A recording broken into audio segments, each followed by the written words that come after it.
Lahat tayo ay mayroong ipinagpapasalamat sa buhay. Ang gratitude o pagiging thankful ay ang appreciation sa mabubuting bagay na natatanggap natin sa ibang tao, at lalo na sa may kapal. At alam ba ninyo na ang pag-acknowledge o simpleng pagsabi ng thank you ay may mabuting epekto rin sa atin? Here's how being thankful can transform your life. It can improve your physical health. Ayon sa mga pag-aaral, ang mga taong mapagpasalamat ay nakararanas ng mas kaunting sakit at feeling healthier pa. Ang grateful mindset ay nakakabawas din ng risk ng sakit sa puso. Kaugnay nito, gratitude can also improve sleep. Usually, ang mga taong thankful ay nag-e-engage sa mga aktibidad na sumusuporta sa healthy sleep, gaya ng pagkain ng wasto at pag-eehersisyo.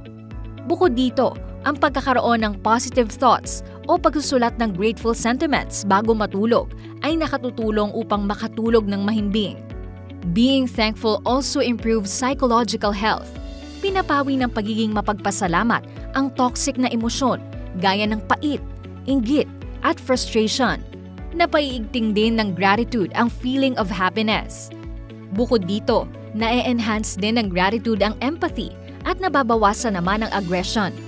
Batay sa mga pag-aaral, ang mga taong grateful ay less likely na maghiganti kahit na ginawa ng masama at mas sensitive at may pangunawa sa damdamin ng iba. At syempre, being thankful opens the door to more relationships.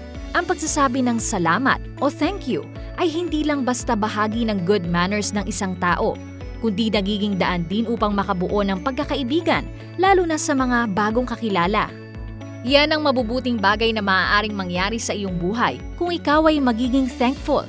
At huwag nating kakalimutan na sa lahat ng ating pasasalamatan, unang-una dapat ang Panginoon na nagkakaloob sa atin ng buhay at lakas.